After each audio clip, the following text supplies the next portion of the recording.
തിരിച്ചടിയിൽ ആദ്യ സൈനികൻ പൊരിഞ്ഞു വീണിരിക്കുകയാണ്. വീറോടെ പൊരുതിയവരാണ് ഓരോ സൈനികരും. നമുക്കായി ജീവൻ വെടിയുകയാണ് അവർ. നമ്മൾ കണ്ണടച്ചുറങ്ങുന്നത് അവർ കണ്ണു തുറന്നിരിക്കുന്നത് കൊണ്ടാണ്. അപ്രതീക്ഷിതമായിരുന്നു കഴിഞ്ഞ ദിവസം നടന്ന പെഹൽഗാമിലെ ഭീകരാക്രമണം. പെഹൽഗാം ഭീകരാക്രമണത്തിന് പിന്നാലെ ജമ്മു കാശ്മീരിലെ ഉധംപൂർ ജില്ലയിൽ സുരക്ഷാ സേനയും ഭീകരരും തമ്മിലുണ്ടായ ഏറ്റുമുട്ടലിലായിരുന്നു ജവാന് വീരമൃത്യു വരിച്ചത്. 2 ഭീകരർ ഈ മേഖലയിലുണ്ട് എന്ന വിവരത്തിന്റെ അടിസ്ഥാനത്തിലായിരുന്നു സൈന്യം രാവിലെ മുതൽ ഭീകരരുമായി ഏറ്റുമുട്ടൽ തുടർന്നത്. ഇന്റലിജൻസ് റിപ്പോർട്ടിന്റെ അടിസ്ഥാനത്തിലായിരുന്നു ഭീകരരും സൈനികരും തമ്മിൽ ഏറ്റുമുട്ടൽ നടന്നത്. സംഭവസ്ഥലത്ത് സംശയമുള്ള എല്ലായിടങ്ങളിലും സൈന്യം നിലവിൽ തിരച്ചിൽ നടത്തുകയും ചെയ്യുന്നുണ്ട്. അതേസമയം പാക് സർക്കാരിന്റെ എക്സ് അക്കൗണ്ടിന് ഇന്ത്യയിൽ വിലക്കേർപ്പെടുത്തിയിരിക്കുകയാണ് ഇപ്പോൾ. കേന്ദ്ര സർക്കാരിന്റെ ആവശ്യമനുസരിച്ച് എക്സിന്റേതാണ് നടപടി. ഗവൺമെന്റ് ഓഫ് പാകിസ്ഥാൻ എന്ന ടാഗിലുള്ള എല്ലാ അക്കൗണ്ടുകൾക്കും ഇന്ത്യയിൽ വിലക്കുണ്ട്.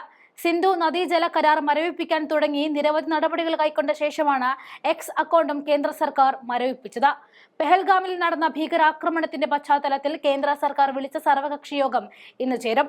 കേന്ദ്ര ആഭ്യന്തരമന്ത്രി അമിത്ഷായും പ്രതിരോധ മന്ത്രി രാജ്നാഥ് സിംഗും വിവിധ രാഷ്ട്രീയ പാർട്ടികളുടെ നേതാക്കളുമായി ബന്ധമുണ്ടെന്നും കേന്ദ്ര സർക്കാർ വൃത്തങ്ങൾ അറിയിച്ചു. കഴിഞ്ഞ ദിവസം പ്രധാനമന്ത്രി നരേന്ദ്രമോദിയുടെ നേതൃത്വത്തിൽ മന്ത്രിസഭാ സുരക്ഷാ സമിതിയുടെ യോഗം നടന്നിരുന്നു. സിന്ധു നദീജല ഉടമ്പടി മരവിപ്പിക്കുക, പാക് പൗരന്മാർക്ക് നൽകിയ വിസ റദ്ദാക്കുക തുടങ്ങി പാകിസ്ഥാനെതിരെ കർശന നടപടികൾ സ്വീകരിക്കാൻ മന്ത്രിസഭാ യോഗത്തിൽ തീരുമാനമായിരുന്നു. പഴുതടച്ചുള്ള സുരക്ഷയാണ് രാജ്യം ഒരുക്കിയിരിക്കുന്നത്. മേഖലയിൽ ഇപ്പോൾ സജീവമായിരിക്കുന്ന ഭീകര സംഘടനയിലെ അംഗങ്ങളാണെന്ന പഹൽഗാം ആക്രമണത്തിന് പിന്നാലെയാണ് സുരക്ഷാ ഏജൻസികളുടെ വിലയിരുത്തൽ. 133 മുതൽ 138 വരെ ഭീകരർ മേഖലയിൽ ഇപ്പോൾ സജീവമായി ഉണ്ടെന്നാണ് സർക്കാർ രേഖകൾ വ്യക്തമാക്കുന്നത്. കാശ്മീർ താഴ്വരയിൽ മാത്രം 65 വിദേശ ഭീകരരും നാട്ടുകാരായ 13 ഭീകരരും പ്രവർത്തിക്കുന്നു. അതേസമയം ജമ്മു മേഖലയിൽ 52 മുതൽ 57 വരെ വിദേശ ഭീകരരും 3 പ്രാദേശിക ഭീകരരും പ്രവർത്തിക്കുന്നുണ്ടെന്നും കണക്കുകൾ വ്യക്തമാക്കുന്നു. കഴിഞ്ഞ ദിവസം 4 ഭീകരരാണ് സഞ്ചാരികൾക്ക് നേരെ നിറയൊഴിച്ചത്. ഇതിൽ വിദേശത്തു നിന്നുമുള്ളവരും നാട്ടുകാരുമായ ഭീകരരും ഉണ്ടെന്നും ഉദ്യോഗസ്ഥർ റിപ്പോർട്ട് നൽകിയിട്ടുണ്ട്. ആദിൽ ഗുരു, ആസിഫ് ഷെയ്ഖ് എന്ന ആസിഫ് ഷൌജി, സുലൈമാൻ ഷാ, അബൂ തൽഹ എന്നിവരായിരുന്നു ആക്രമണം നടത്തിയതെന്നാണ് അന്വേഷണ ഏജൻസികളുടെ ആദ്യ അന്വേഷണത്തിൽ വ്യക്തമാക്കിയിരിക്കുന്നത്. ഇവരെ കണ്ടെത്തുവാനായി സുരക്ഷാ ഏജൻസികൾ തീവ്രമായി തിരച്ചിൽ നടത്തുകയാണ്. റെസിസ്റ്റന്റ് ഫ്രണ്ടിന്റെ ഭാഗമായ ഫൽക്കൺ സ്ക്വാഡിലെ അംഗങ്ങളാണിവരെന്നും ഉദ്യോഗസ്ഥർ വ്യക്തമാക്കി. ആക്രമണം നടത്തിയവരെ കണ്ടെത്തുവാനായി വലിയ തിരച്ചിൽ സുരക്ഷാ ഏജൻസികൾ ആരംഭിച്ചിട്ടുണ്ടെന്നും ലഷ്കർ ഇ തോയിബ പ്രവർത്തകർ ഭീകരവിരുദ്ധ പോരാട്ടത്തിന് വലിയ വെല്ലുവിളി ഉയർത്തുന്നു. ഭീകരരുടെ സഹായം ആക്രമണം നടത്തിയവർക്ക് കിട്ടുന്നുണ്ട്. തങ്ങൾക്ക് അവരിലേക്ക് എത്താനാകും മുൻപ് അവർക്ക് വിവരങ്ങൾ കിട്ടുന്നുണ്ടെന്നും ഉദ്യോഗസ്ഥർ കൂട്ടിച്ചേർക്കുകയാണ്. ലഷ്കർ ഇ തോയ്ബ ഡെപ്യൂട്ടി കമാൻഡർ സെയ്ഫുള്ള ഗസൂരിയാണ് ആക്രമണത്തിന്റെ മുഖ്യ സൂത്രധാരനെന്നും അന്വേഷണത്തിൽ വ്യക്തമാക്കിയിട്ടുണ്ട്. അടുത്തിടെ കസൂരി പാകിസ്ഥാനിലെ പഞ്ചാബ് പ്രവിശ്യയിലെയും ഖൈബർ ഫക്തൂണിലെയും സൈനിക ക്യാമ്പുകൾ സന്ദർശിച്ചിരുന്നു. പാകിസ്ഥാൻ സൈനിക ഉദ്യോഗസ്ഥരുമായും ISIയുമായിട്ടും അദ്ദേഹം ആശയവിനിമയം നടത്തിയിരുന്നു. ജമ്മു കാശ്മീരിൽ ഭീകരവിരുദ്ധ പോരാട്ടങ്ങളിൽ ഏർപ്പെട്ടിരിക്കുന്ന സുരക്ഷാ ഏജൻസികൾക്ക് ഫാൽക്കൺ സ്ക്വാഡ് വലിയ ആശങ്കയാണ് ഉണ്ടാക്കുന്നത്. വിവിധ ഭീകരാക്രമണങ്ങൾ നടത്തിയിട്ടുള്ള സംഘമാണ് ഫാൽക്കൺ സ്ക്വാഡ്.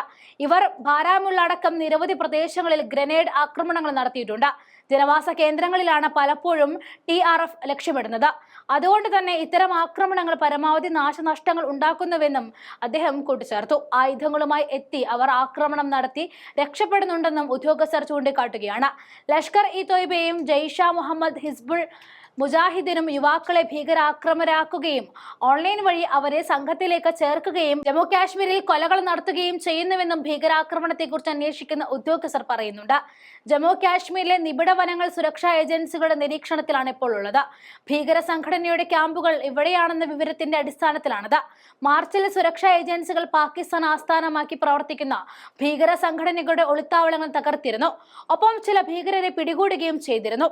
മാർച്ച് 12-ന് 2 ഭീകര പ്രവർത്തകരെയും CRPFും ജമ്മു കാശ്മീർ പോലീസും 13 രാജസ്ഥാൻ റൈഫിൾസും ചേർന്ന് പിടികൂടി.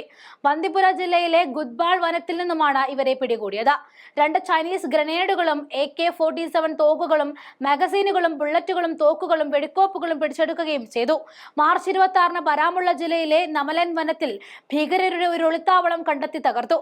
ഒപ്പം നിരവധി സ്ഫോടക വസ്തുക്കളും പിടിച്ചെടുത്തു. മാർച്ച് 17-ന് കുപ്താവാര ജില്ലയിൽ നിന്നും ഒരു വിദേശ ഭീകരനെ പിടികൂടി.